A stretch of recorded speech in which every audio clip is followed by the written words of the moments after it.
Today we take a look at the GS515 from GOYOJO, the official night vision scope that also records video. Let me tell you, when they reached out and asked if I'd like to take a look at the scope, I was thrilled for a multitude of reasons. As an airsoft hobbyist and enthusiast, there are a ton of different challenges that we face daily, and a couple of them I think can be solved by just this scope. To be specific, as soon as the sun goes down outdoor, the games most likely stop. But if this thing works anyway the way it says it does, that could no longer be the case. Not to mention, it also records video, which means for gameplay, this thing could be a game changer. Now, everything we're going to see, talk about, and experience in this video is my genuine and honest opinion. I promise you my hand is not forced to say anything here, they just asked if I take a look. So that's what we're going to do. Now, something I feel necessary to mention is the fact that these boxes are like no other. I think the unboxing experience, the last time we unboxed something from GOYOJO, which was the thermal sniper scope, if you haven't seen that, check it out, is just unreal. It always looks awesome. The presentation is great. Now, that doesn't always mean that the product is great, but it's even magnetic. It just makes it so much more enjoyable. Let's pull this guy out. Before you're gifted your first looks at the digital night vision GS515, you get this nice solid hard case with a small handle and a zipper. Popping this guy open, let's take a look at the night vision scope. Obviously this guy is absolutely gnarly looking. We'll take a deeper look into this in just a second, but I want to see everything else that's in the box. I love the fact that this is fit custom to this scope. It'll keep it from rattling around and keep it safe. If we swing over to the top, there should be an array of accessories and stuff in here. The manual, which I'm probably going to need. It looks like we have an eyepiece, a charger, another accessory mounting rail, the other piece to the charger, a small little wipe, and of course all the necessary tools to do whatever you need to your scope, whether it be mount it, maintenance it, and some extra hardware too. For a general first look, this thing is rock solid. The machining is super clean. Any places that need to be rubber are a nice, high quality, hard textured rubber. They are not like, some cheap quality. And this thing just looks gnarly. Let's take a look at some of the specific features of it before we go test it out in the field. Up the front, we have a solid hard rubber cap that just pressure fits in, and it doesn't stay stuck, so you're going to have to find a place to store this whenever you do take it off. Followed by the objective lens up in the front. It is a nice, solid, cleanly seated into place piece of rounded, like fisheye lens glass, as well as the objective lens rotation wheel, which is going to allow you to focus onto your target depending on what kind of a distance that target is sitting at. That dial rotates nice and smooth. It is snug, so you do have to apply a little bit of force. You're not going to wind up hitting that around on accident, but it is not grindy at all. Again, very smooth. The next thing we have is this big protrusion on the right side. You may be wondering what this is. Is it a laser or something along those sides? It is actually an infrared light, and what this does is allows you to track distance. Yeah, you will receive a screen reading on the inside of this scope that tells you how far away your targets are, which is extremely cool, and this allows it to do so. Just at the top, you have a small little section of rail, and I absolutely love this, and there's a few reasons. So this is removable if you want to. You just pop these two screws out. What this is going to allow us to do is throw a small reticle on here, because this does increase your zoom just a little bit, and of course, if you're in a room or something like that, it is just too close to be using this, and you'll see that in a second when we do field test it. It zooms in a ton. So a reticle allows you to keep this on your replica or on your platform and still be able to deal with some closer range targets, which is extremely cool. So we'll definitely be throwing something on the top of that. Also at the top behind that, you have your interface, which is a setting of 4 arrows, right, left, up, and down, plus a power on and off button. And these, with a single press or even just a hold, are going to be what allow us to navigate the menu and change all the settings on this scope. On the back, we have your eyepiece, which is another small section of glass that's going to allow you to view the screen what the scope is seeing and recording. And it even comes along with a small little light reflector, so in case you want to avoid any light on your eyes, you could just go ahead and throw this over. And I think we'll do that now. Sorry, my mistake. You have to peel off this little rubber piece, and then you can throw this guy on. Now, this in particular is something you may really want to use during the daytime. I imagine at nighttime you might not need it because there's really not going to be all that much light getting into the in front between your eye and the screen. But during the day, this might be solid. So we'll switch this back off at night when we do test out the night vision. Right here is your diopter adjustment wheel, and again, just like the front adjustment wheel, this one is super smooth with a little bit of tension. You're not going to accidentally mess it up, and all that's going to do is adjust your eyepiece distance between the screens so that you have a clear picture of the screen on the inside of the scope. We got 2 ports on the left side here. The first is open and close. It's this giant cap, and what this is going to do is allow you to change out your battery. Just gotta twist this guy off. Change out your batteries, which you don't actually need. It has an internal battery as well, but you can also take some battery backups so you can increase the length of your charge. And these are just the 18 350s. They both go in the same direction. And again, that just screws back down to the side. Like I said, you don't need them, but it's nice to have. Just over here is a small little rubber cover. If you pop that guy off, it is tethered to the scope. You'll see your USB-C charging port, which is great because USB-C became really popular recently. An SD card, which is included, which is great, so you can record and save video and transfer that to your computer or your phone if you need to. And then a small little indicator light. This will just let you know if and when it's charging and when it's fully charged.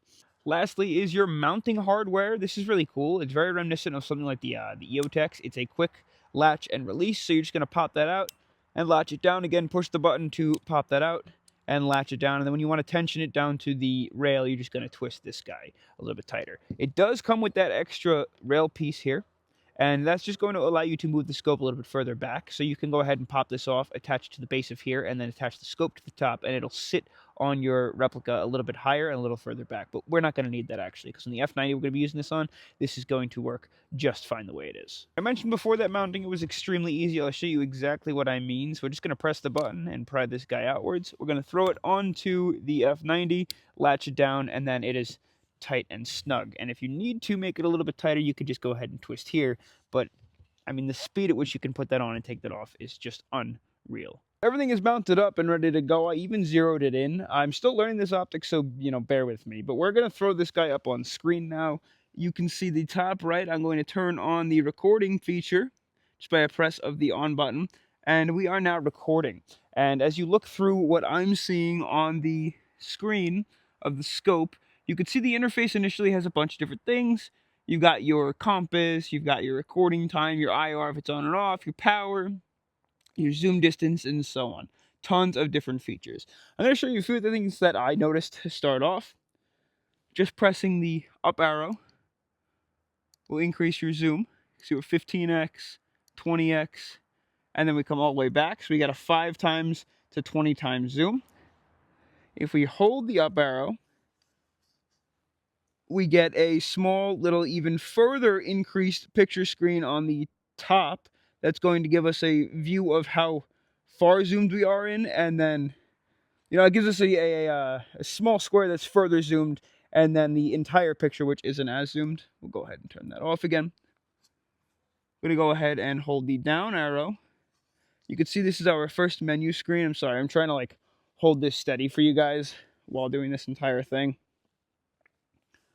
And we've got a ton of different stuff. Your playback of your video, unit switching. I'm not sure what that is. You can change your screen's brightness, the exposure, the color. So a bunch of different viewing things that you can change. Your record audio. So we're just going to turn audio recording on. And you can hear what it sounds like. This is the audio from the scope. I don't really know how good it is. We won't know until we obviously get out of this and I rewatched that video back. We've got our data, Wi-Fi, which is going to allow us to download our videos, gyroscope calibration, yeah, that allows us to calibrate it. We've got our date and time. It's just so much. Auto on and off, language. I mean, you name it. It's just a ridiculous amount of settings that you can go through. If we hold the right button here, it'll switch our infrared, so we get some night vision mode. It'll switch us on at night vision. We're going to check that out later as we start to lose daylight. And if we hold the left button, You can see we got our user data. This is cool. So you can save a bunch of presets on here, and it'll go through different users. I'm user A, but you can change B, user C. So your preset, whenever you open it, you've got all of your adjustments. This is how I adjusted the reticle when I wanted to adjust it to where my shot was. Your distance, reset, and then the exit. Super cool. All right, let's take some shots here, shall we?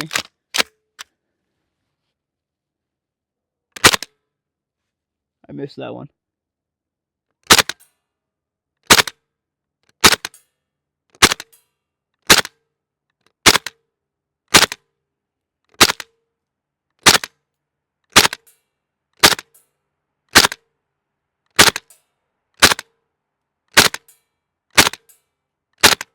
That's so cool. You could just follow the BB. That is going to be crazy for gameplay.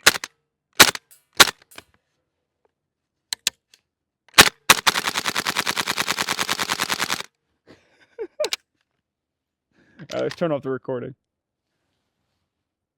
This thing is absolutely insane, and I really do hope that I could get a good bit of the features answered, because again, I'm still learning this scope. It's going to take some time. I've been reading the manual over and over. There's just a lot to review in here.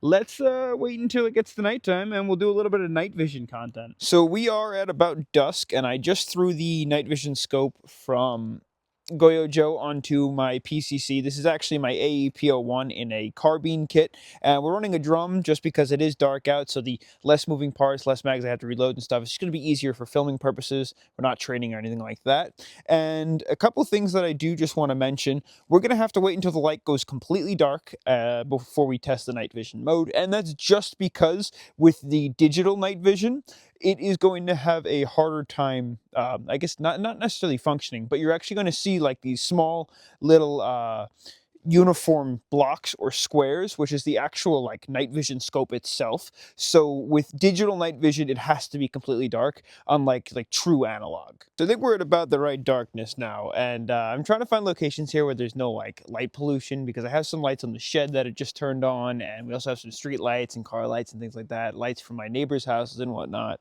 But let's throw the recording on.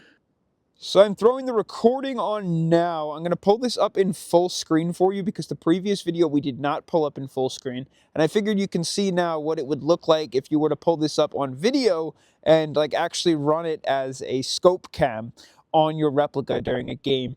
This is awesome. I had the exposure down quite a bit just to make sure that like this some of like the street lights and stuff and house lights don't like kill it out. I think this looks the best as it's going to get. Obviously the snow is giving us a little bit of brightness as well, but this is night vision. I mean, you can see clearly just fine. The lights from the cars passing by in the distance aren't causing any issues. As we start to pan around the yard, you can see that 5x zoom is like, it's sufficient. It zooms in quite a bit, so you're going to want to keep this at decent distances. But even as just like a spotter scope, or again, like I said, your recording equipment, you're going to see everyone. No one is hiding from you when you're using this scope. Nobody. That is awesome. I think it's about time that we make a conclusion here and wrap things up. I mean, this thing is just so cool. I now have night vision, digital night vision for Airsoft, which is going to allow me to join night games and not get absolutely clobbered. And I'm telling you right now, if you have ever joined a game where it's at night and other people have nods and you don't, you are just screwed. So this is a game changer. So cool. There's a few things I really wish that I was able to show you guys, and I just, unfortunately, I can't, because it's just not recording it on the actual device, which is honestly better. It's going to be cleaner for video shots for when I'm using this as a scope cam, as opposed to the run cam scope cam that I already use. But I also got to mention, you can change the reticles. There's an absolute slew of different reticle options you can throw onto the scope, and you can look through. There's green, there's black, there's feathered ones, there's not. It is ridiculous. There are so many different options. It shows you all of these things on screen, like the direction you're pointing, the range that a target is at. It's just so much stuff on here, and I wish I could show you, but again, like I said, you just can't get that to come up on picture. But it is awesome. Now, is it the best night vision in the world? Probably not. being the fact that most night vision costs as much as a used car, and this in particular, it costs a mere fraction of that, which is huge, and this will function just fine. I don't know if it would withstand a shot from a BB, although completely unlikely. Maybe some sort of like a clear honeycombed, like, I don't know, flash guard might be a good idea. I don't really know, but that might be something that you'd want to look at just to keep it safe. But that is awesome.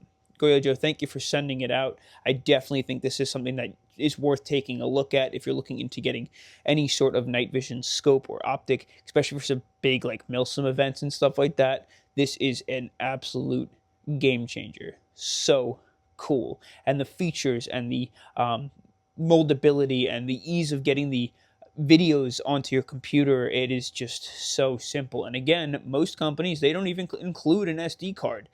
GoYoJo did. I mean, how many things have you purchased that you have to go get an SD card for yourself?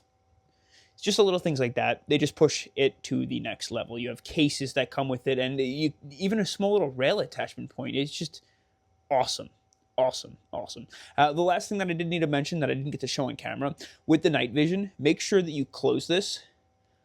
With this pointing all the way downwards, the night vision gets like all like messed up because there's like a I think the infrared or something like that messes with the scope, so make sure you point this all the way upwards. I think that closes it, and that allows the night vision to function at its potential without getting any like light pollution. Don't quote me on that. But thank you again, GoYoJo. That was a blast, and I will see you guys on the next adventure. Peace.